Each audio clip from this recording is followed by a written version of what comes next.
바울이 처음부터 자기 인생에 어떻게 살아야 될지를 분명하게 편집한 사람이에요. 자기 일생이 예수님을 핍박하고 예수님을 전하던 사람들을 죽이러 다녔던 인생이었기 때문에 그가 예수님 만나고 나서 그 인생이 180도로 바뀌었다니까요. 아, 내가 지금까지 핍박하던 그 예수가 바로 그리스도구나. 그치요? 나는 그리스도를 기다렸는데 그 그리스도가 율법을 지키는 줄 알았고 그 그리스도가 내가 열심히 예수 믿는 사람을 핍박하러 다니는 게 자기가 사명을 다하는 줄 알았어요. 큰 착각이지요. 그러니까 이 바울은요, 앞에서 우리가 읽었던 것처럼요, 로마 시민권이지요. 가말리알 그 밑에 있는 큰 제사장 밑에 제자지요. 율법에 능한 자지요. 그러니까 말로 언변으로는요, 누구든지 이길 수 있는 사람이에요. 그러니까 지금으로 말하면 엘리트예요, 엘리트. 그런 사람이었다니까요. 근데 자기는 그게 그리스도인 줄 믿고 있었던 거예요. 율법을 내가 많이 알고 내가 누구보다도 하나님에 대해서 잘한다 생각하고 그래 있었던 사람이라니까요. 근데 그 그리스도가 내가 알고 있었던 율법이 아니구나. 내가 그렇게 착각했던 메시아, 정치적 메시아가 아니구나. 그 예수가 바로 십자가에 죽고 부활한 예수가 그리스도구나. 이걸 아는 순간요, 그 인생이 뒤바뀌었다니까요. 그때부터 바울은 가는 곳마다 뭘 얘기를 해요? 성경을 가지고요, 유대인들에게 가가지고 회당에 들어가가지고 바로 예수가 그리스도다 이 얘기를 했다니까요. 니들이 그렇게 착각하는 그 예수, 니들이 그렇게 핍박했던 그 예수, 그분이 바로 그리스도야. 그럼 그리스도란 뜻이 뭡니까? 기름 부음 받은 자는 뜻이잖아요. 크리스찬들이, 많은 기존 신자들이 실패한 이유가 뭐냐? 그리스도가 누군지 몰라요. 그렇죠? 그리스도의 뜻 자체도 모르고 그리스도가 누구신지도, 그리스도가 어떤 일을 하는지도 몰라요. 그냥 예수 그리스도 이렇게만 알고 있어요. 예수님이 그러면 구원자라고 알고 있다니까요. 근데 그 예수가 그리스도라는 사실을 몰라요. 우리 성도들은 빨리 가서 알려줘야 돼요. 그렇죠? 니들이 믿고 있는 예수가 그리스도다고. 그렇죠? 그리스도라는 뜻은 뭡니까? 기름 부음 받은 자라는 뜻 아니에요. 구약에 세 명에게 기름을 부었다니까요. 아무한테나 기름 부었지 않았어요. 왕에게, 제사장에게, 선지자에게. 요 세 가지 일을 가리켜 그리스도라 그래요. 그리스도란다니까요. 그래서 기름 부음 받은 자라는 거예요. 그 말은 뭡니까? 하나님 떠나 있는 인생에 하나님 만나는 길을 여신 선지자. 인생은 죄로 말미암아 저주 재앙을 만났는데 그 죄와 저주에서 해방을 주시는 제사장. 사단의 눈에 안 보이는 영적 존재인 사단에게 붙잡혀가지고 인생은 영적 문제로 죽을 수밖에 없는데 그 사단의 손에서 건져내고 승리하신 왕. 그래서 왕, 제사장, 선지자를 가르쳐 뭐라고 한다고? 그리스도라 그래요. 그렇죠? 그러면 그리스도의 자격 조건이 있다니까요. 아무나 그리스도가 될 수가 없어요. 그렇죠? 그리스도 되려면 하나님이어야 돼요. 그렇죠? 왜? 하나님만이 죄를 용서할 수 있잖아요. 인간이 죄 용서할 수 있어요? 없어요? 없어요. 하나님만이셔야 돼요. 그러면서 뭐가 해야 돼요? 사람이어야 된다니까요. 왜 사람이어야 돼요? 사람이 죄를 졌기 때문에 그래요. 개, 돼지, 동물이 진 게 아니라니까요. 그러니까 보세요. 구약에 양이 죽고 염소가 죽고 한 거는 일시적인 거예요. 또 죄를 지면 양을 가지고 해야 돼. 근데 예수님이, 그러니까 그리스도 자기 조건은 뭐냐? 하나님에서 죄 없는 몸으로 오셔야 된다니까. 사람의 몸으로. 그리고 반드시 죄가 없어야 돼요. 죄가 없어야 돼요. 이 조건을 갖춰야 돼요. 하나님이면서 사람, 그리고 죄가 없어야 돼. 그리고 반드시 죄가 없는 증거로 여자의 후손으로 태어나야 돼요. 왜? 남자의 후손은 왜 안 돼요? 죄인이니까. 그렇죠? 죄가 계속 유전돼 간다니까요. 그렇죠? 남자의 후손은 안 돼. 그래서 여자의 후손이 와야 돼. 그래서 처녀가 잉태해 아들을 낳을 거라 얘기한 거예요. 그렇죠? 그게 자격 조건이라니까. 그럼 뭐 해야 돼요? 반드시 여자의 몸을 입고 오셔서 십자가에 죽으셔야 돼요. 반드시 죽으셔야 돼. 왜요? 죄의 삭은 사망이기 때문에 죄로 죄의 짐을 지고 죽어야 된다니까. 어린 양이 죽듯이 죽어야 돼요. 근데 죽음으로 끝이면 안 돼. 하나님이란 증거로 어둠의 세력을 멸하고 부활하셔야 돼요. 부활하신 주님이 하늘 보좌의 우편에 앉아 계시고, 그치요? 예수 믿는 자 속에 성령이 임하셔야 된다니까. 그럼 한번 따져보세요. 하나님이면서 죄가 없어야 돼요. 사람이어야 돼요. 여자의 후손으로 와야 돼요. 죽으셔야 돼. 부활하셔야 돼. 이게 그리스도의 조건이라니까요. 근데 이 조건을 충족시킨 사람이 있어요, 없어요? 그치요? 만약에 석가가 그리스도라면, 이 일을 만약에 석가가 했다면 우리는 불교를 믿어야 돼요. 그죠? 만약에 이 일을 마리아가 했다면 우리는 천주교를 다녀야 돼. 그렇잖아요. 만약에 이 일을 공자가 했다면 우린 유교를 믿어야 돼요. 맞잖아요. 근데 공자가 이 일을 했어요? 일단 사람의 몸을 입고 왔잖아. 그렇죠? 근데 여자의 후손은 아니에요. 그도 죄인이에요. 죽었어요. 많은 영향을 미쳤어요. 근데 부활했어요? 아니잖아요. 석가모니? 맞아요. 아주 우리에게 좋은 영향을 미치고 많은 영향을 미쳤어요. 근데 그 인생이 태어나서 자기 문제 해결 못해가지고 보리수한문 밑에서 수행하다가 큰 깨달음을 얻은 게 하나는 그거지 않습니까? 그치요? 많은 사람에게 영향을 미쳤고 많은 영향을 미쳤어요. 근데 그도 죽었어요. 근데 부활했어요? 아니잖아요. 근데 그 조건을 따져봤더니 누구냐? 바로 예수님인 거예요. 그래서 우리가 그 예수를 믿는 거예요. 그래서 여러분 여기에 대한 유일성과 자부심을 가져야 돼요. 너 왜 예수 믿니? 이렇게 말할 때 그리스도니까. 여러분 왜 예수 믿으세요? 내가 복 받기 위해서 예수 믿는 게 아니에요. 그렇죠? 내가 내 경제 문제 해결하기 위해서, 내 건강 문제 해결하기 위해서, 물론 일시적으로 그 문제 때문에 예수 믿었어요. 그렇죠? 내가 막 어려움 가운데 있다가 도저히 안 되다가 내가 예수 믿었어. 근데 그 동기를 바꿔버려야 돼요. 예수님은 내 건강 문제, 내 가지고 있는 경제 문제, 자녀 문제, 이걸 문제 해결하신 분이 아니기 때문에 그 문제는 드러난 것뿐이지. 그죠? 대부분 사람들이 예수를 그렇게 믿고 있어요. 그렇죠? 예수 믿으면 병 난다? 예수 믿으면 경제 회복된다? 예수 믿으면 건강 회복된다? 이런 식으로 자꾸 얘기한다니까. 맞는 얘기인데 틀린 얘기예요. 그런 식으로 믿으면 어느 순간 가다가 낙심한다니까요. 왜? 그 문제 해결 안 되면 낙심해요. 낙심한다니까. 그러니까 그 문제를 해결하기 위해서 뭔가 또 행위를 자꾸 하는 거예요. 그게 막 신비주의로 빠지고, 그리고 뭐로 빠져요? 막 내가 헌신봉사하듯이 자기 체질대로 헌신봉사로 빠지고, 조금 진실하고 조금 착한 사람은 율법주의로 빠지고, 선행으로 빠지고, 조금 뭔가 이렇게 막 이렇게 그런 이런 사람들, 조금 뭔가 이렇게 떠 있는 사람들은 신비로 빠지고 이런다니까요. 그 우리는 정확하게 딱 붙잡아야 돼요. 예수가 그리스도구나. 내가 예수 믿는 이유는 그리스도기 때문에. 내가 건강 문제 때문에 예수 믿었지만 이 건강 문제로 예수 붙잡으면 안 되는구나. 건강 문제 해결 안 돼도 내가 하나님 만나는 길인 그리스도. 그렇죠? 내 인생에 건강 문제보다 더 심각한 문제가 있어요.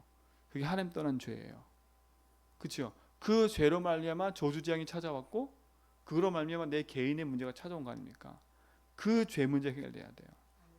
재앙. 그 재앙 해결신 그리스도. 그렇죠? 그리고 더 중요한 건 아무리 내가 경제 문제 가지고 기도를 많이 해도 흑암 이길 수가 없어요.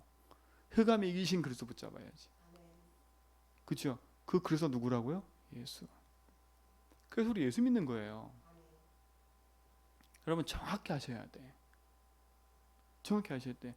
그 그리스도 대신 예수님 붙잡고 내 인생을 어떻게 해야 돼요? 복음 안에서 재편집하라는 거예요. 그렇지 않으면 우리는 복음 갖고 재편집해야지, 그렇지 않으면 내 경험, 사람의 말, 세상의 지식 이런 걸로 내 인생을 봐버리면 답이 없어요. 답이 없다니까. 왜 내가 자꾸 갈급해지고 내가 자꾸 복음 붙잡은데도 안 되는 것처럼 보이냐? 복음으로 답을 얻은 게 아니라 자꾸 세상 방법으로 이 사람과 비교하고 저 사람과 얘기하고 이런 것들로 자꾸 비교하다 보니까 답이 안 되는 거예요. 그렇죠? 아니 내가 저 불신자 보니까 예수도 안 믿는데 잘 돼. 그러니까 또 거기에 빠지는 거야. 낙심하고. 내가 보니까 저 사람은 좀 잘 풀려. 근데 난 예수 믿어도 안 풀려. 여러분 이게 큰 착각인 거예요. 빨리 답 내버려야 돼. 그렇죠? 빨리 답 내버려야 된다니까. 제가 어제 말씀드렸잖아요. 우리 속에 있는 근본의 불신앙, 그렇죠? 영적 무지로 인한 불신앙, 그렇죠? 오래된 전통적 불신앙, 그 불신앙을 빨리 복음으로 제거해 버려야 돼. 내가 뭐가 안 돼서가 문제가 아니에요. 그렇죠? 그리스도를 붙잡고 오직 해야 된다니까요. 자꾸요 여러분 착각하면 안 돼요. 착각하면 안 돼. 안 되는 것만 계속 보면 그렇죠? 안 될 수밖에 없는 상태예요. 그래서요, 아하, 진짜 나는 그리스도께서 내 인생의 주인됨을 나는 믿고, 그렇죠? 나는 재앙이 그리스도께서 막아주심을 믿고, 나는 사단 이긴 승리가 나에게 있음을 믿고 도전하는 거예요. 도전하셔야 돼. 그래서 복음으로 편집하라는 거예요. 그렇죠? 세상 사람들의 말과 내가 보이는 모든 것들은 참고할 뿐이지 그건 답이 안 돼요. 여러분 경험해 봤잖아요. 여러분의 말로 해가지고 바뀐 게 있어요, 없어요? 말로 해서 지금 당장 바뀐 것처럼 보이지요. 결국 시간 지나면요, 바뀐 게 하나도 없다. 똑같아져요. 왜냐? 그 근본이 바뀌지 않으면, 그렇죠? 안 바뀌는 것 때문에 그래요. 사람이라는 게요, 큰 충격을 받아도요, 그때는 바뀌어. 또 시간이 지나면 그 충격받은 걸 또 잊어먹는다니까. 그렇죠? 그래서 또 그렇게 행동해요. 그렇게 간다니까. 그러니까 보세요. 우리 인간의 힘으로 해결할 생각이 하나 없어요. 그래서 그리스도 붙잡아야 돼요. 그래서 예수가 나의 모든 거라고 믿음의 고백하며 가는 거예요. 오늘 보세요. 바울이 법정에 서가지고 복음을 얘기를 하니까 대제사장이 뭐라 그래요? 예수를 말하니까 저 입 좀 쳐버려, 닥치라 그래. 듣기 싫은 거예요. 아니 복음을 말하고 예수를 말하는데 듣기 싫대. 듣기 싫대. 그거 누가요? 그것도 누가요? 대제사장이에요. 인정하고 싶지 않은 거지요. 우리가 죽인 예수, 그게 우리의 메시아래요. 우리의 구원자래요. 그러니까 대제사장 입장에서는 얼마나 화가 나겠어요. 그치요?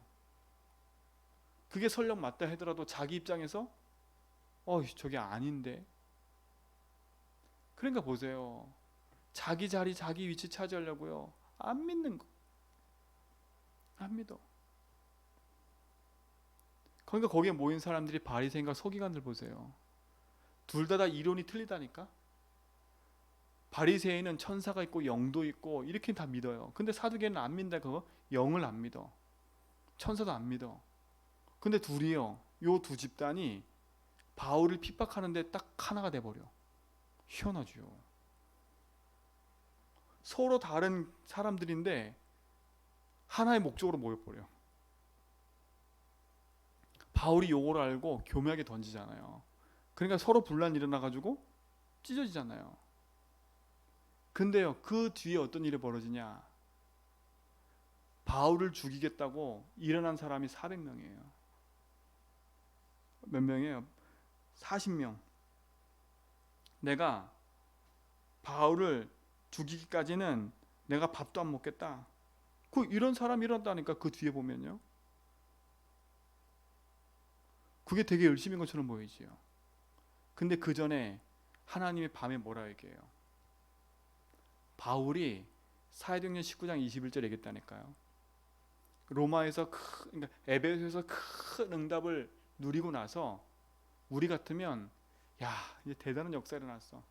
난 여기서 이제 잘 먹고 잘 살 수 있어. 이래도 될 텐데 바울이 그때 어떤 결단하냐? 나는 로마 가야 돼.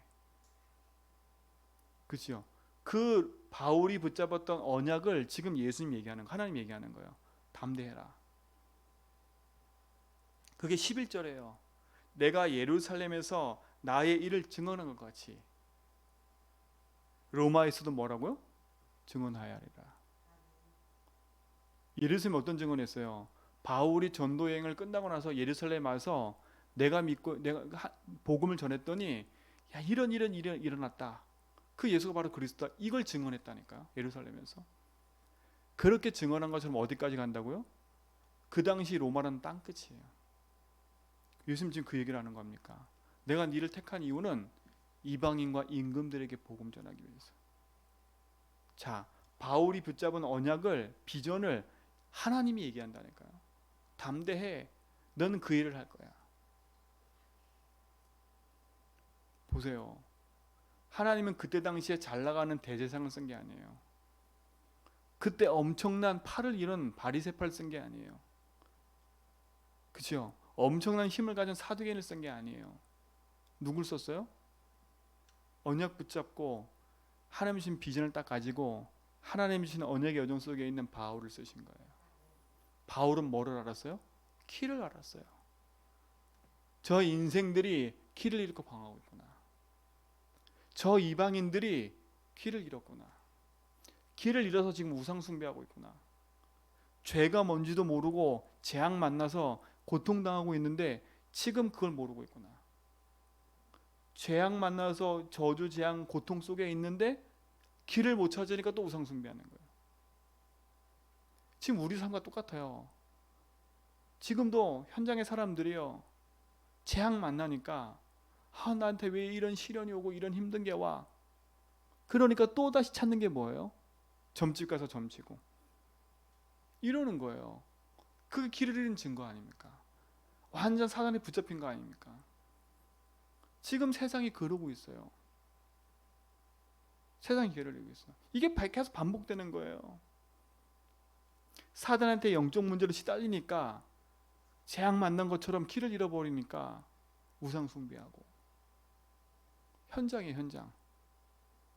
지금 많은 기존 신자들도 똑같아요. 교회 다니는데 불신자와 똑같이 문제 가운데 있으니까 길을 잃어버리는 거예요. 그게 재앙인 줄 아는 거예요.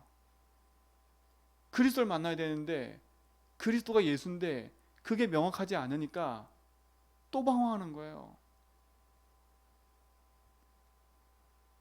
그래서 우리 성도들은요, 언약 붙잡고 담대히 나가서요 말해야 돼요. 말해야 돼요. 그래 여러분이 복음을 알고 있다는 자체가 얼마나 큰 축복인 줄 아셔요. 내가 믿는 예수가 그리스도, 그분이 나의 길, 해방, 승리. 나는 그로 말미암아 하나님 만났고 나는 재앙에서 벗어났고 사단 이겼다. 여러분 이게 그냥이 아니에요. 여러분보다 더 심각하게 지금 현장 사람들은요 방황하고 있다니까. 그러니까 빨리 서론은 끝내세요. 빨리. 이게 맞니 저게 맞니 이건 일반이 그거 우리 할 필요 없어요. 서론. 본론은 뭐예요? 우상에 병들어서 지금 길을 잃고 저주와 재앙 가운데 앉아서 영적 문제로 고통당하는, 그리스도를 만나지 못해서 우상 숭배로 지금 고통당하는 그들에게 그리스도가 바로 예수다.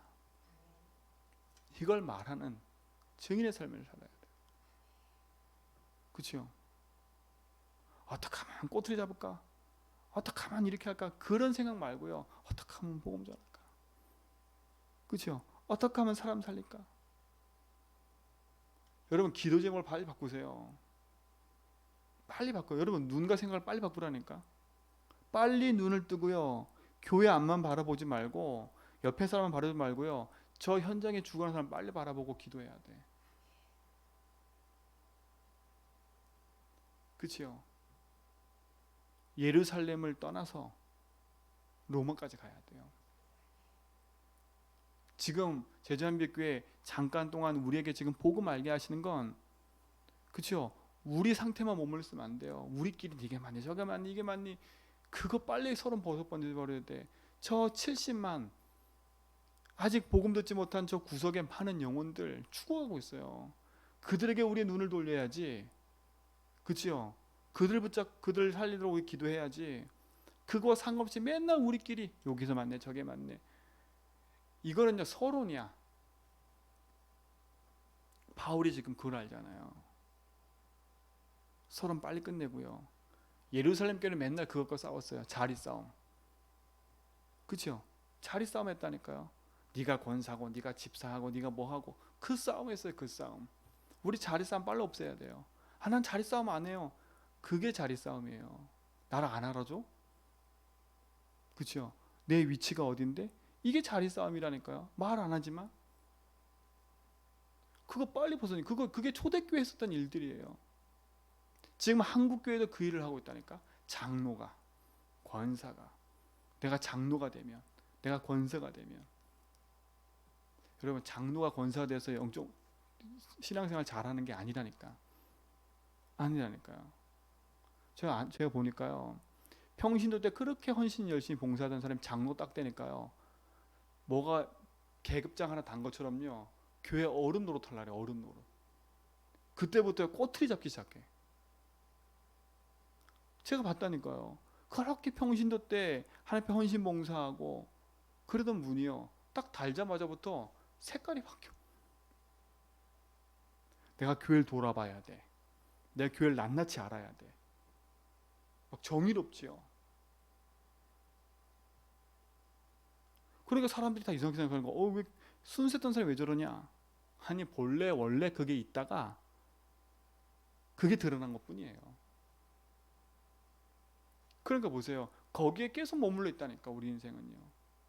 자리 위치 싸움 그게 문제가 아니에요. 빨리 끌 벗어나야 돼. 장로가 돼도 전도 못하면 아무 소용없고요. 평신도로 살아도 하나님 신 생명의 복음 누리지 못하면 아무 상관이 없어요. 구원받은 거 하나로 만족한 거지. 그렇죠? 여러분 구원받은 인생으로 만족해 살 겁니까? 저는 그렇게 살고 싶지 않아요. 그냥 구원받고 적당히 그냥 사람 비유 맞추면서, 그렇죠? 이 사람 비유 맞추고 저 사람 비유 맞추고 적당히 하면 적당히 살 수 있어요. 인기 있게. 근데 그게 아니잖아요. 우리는 인기가 중요하고 적당히 중요한 게 아니라 지금 시급하게 우상 숭배로 저주 재앙 가운데 놓여서 죽어가는 사람들, 그렇죠? 그들에게 눈을 돌려야 돼요. 그러니까 기도 제목을 자꾸 나 중심으로 붙잡지 마세요. 기도 제목을 자꾸 내 육신과 내 거 여기로 붙잡지 말라니까. 빨리 눈을 돌려서 땅 끝. 예수가 그리스도라는 거, 그렇죠? 그 그리스도 예수라는 거, 이게 여러분 속에 답이 되길 바랍니다. 그런 거 보세요. 하나님이 얼마나 기쁘시면 바울이 붙잡은 그 비전을 가지고 예수님 또 얘기하잖아요. 하나님이 담대해. 그렇죠? 네가 저 로마까지 갈 거니까 걱정하지 마. 여러분 이 확신과 응답이 여러분 속에 있기 바랍니다. 그러니까 빨리 서로는 집어 던져버리세요. 그렇죠? 서로는 그럴 수 있다. 그렇죠? 그래? 그럼 부족한 것은 내가 도와줘야지. 그래? 이게 부족해? 그럼 내가 기도해야지. 뭐 때문에요? 복음 때문에요. 그래서 하나님 나를 이렇게 부르신 거구나. 로마서 16장의 인물들이 그런 인물들이었어요. 바울의 부족함을 뒤에서 도운 사람들이었다니까. 식주인으로, 보호자로, 동역자로 이렇게 별명 가진 사람들이 어떤 사람들이었냐? 바울은 완벽할 수 없어요. 그렇죠? 바울의 인격은 완벽할 수 없다니까. 근데 바울이 전하는 그 세계복음의 방향에 하나님이 인도하시니까 그 흐름 속에 함께한 중직자들이, 그렇죠? 그걸 도운 거예요. 그걸 도운 거예요. 나는 식주인 할게요. 나는 보호자 될게요. 나는 친척이 될게요. 그렇죠? 나는 그 함께하는 사람이 동역자가 될게요. 이렇게 한 거라니까 자기가. 근데 자기가 한 게 아니에요. 바울이 볼 때 이 사람은 나의 동역자 같은 사람이야. 이 사람은 내 어머니 같은 사람이야. 이 사람 나의 친척과 같은 사람이야. 내가 어려울 때 내 옆에서 나를 함께했던 사람이야. 이 사람은 식주인과 같은 사람이야. 내가 힘들 때 내 뒤에서 조용히. 바울이 볼 때요. 그렇죠? 그게 협력하여 뭘 이룬 거예요? 세계복음을 이루는 과정이었어요. 로마서 16장 뒤편에 보면 로마 복음화에 쓰임 받은 평신도 사람들이 나와요. 고린도전서 뒷장에 16장에 가보면 정말 복음과 마게도냐 고린도 지역을 향해서 전도 운동한 뒤에 평신도 이름이 나와요. 가서 보라니까 여러분요. 골로새 뒷장에 가보면 마게도냐 현장을 놓고 기도했던 중직자 이름들이 쭉 나온다니까. 그냥이 아니에요. 우리는요 제주와 237 놓고 복음 운동할 때 우리 후대에게 여러 번 이름이 남겨져야 돼. 보호자요, 동역자요, 제주 한빛교회와 제주와 237을 놓고 함께한 동역자구나. 이게 작품으로 남겨진다니까. 내가 내 이름 남기는 게 아니에요. 그렇죠? 우리 후대가 전도자가 그거를 볼 때 맞구나 라는 거예요. 저는 그 응답 속에 있기를 원해요. 우리 모든 성도가 그 응답의 증인 되길 축원드립니다. 하나님 감사합니다. 참 응답과 축복이 복음 안에 있고 그 능력 안에서 승리하도록 축복하여 주옵시며 참된 믿음 안에서 승리하도록 인도하여 주옵소서. 55번째 1000번째 되는 강권사님, 진짜 어디서든지 하나님이 함께하는 비밀 누리고 복음의 증인으로 그리스도의 증인으로 언약의 여정을 걷게 하시며 예수가 그리스도인 사실을 증거하는 증인의 삶을 살게 하시되 가정 가문 후대 현장 속에 중요한 축복들을 보게 하여 주옵소서. 오늘도 언약 붙잡고 복음의 여정 속에 인도받는 모든 성도의 걸음을 축복해 주시고 하나님 놀라운 역사 가운데 인도받게 하옵소서. 이제는 우리 주 예수 그리스도와 하나님 크신 사랑하심과 성령님의 내조통 충만하심이 오직 언약 붙잡고 믿음의 여정을 걸어가는 제전백의 모든 성도의 걸음 위에 이제부터 영원토록 함께 있을지어다.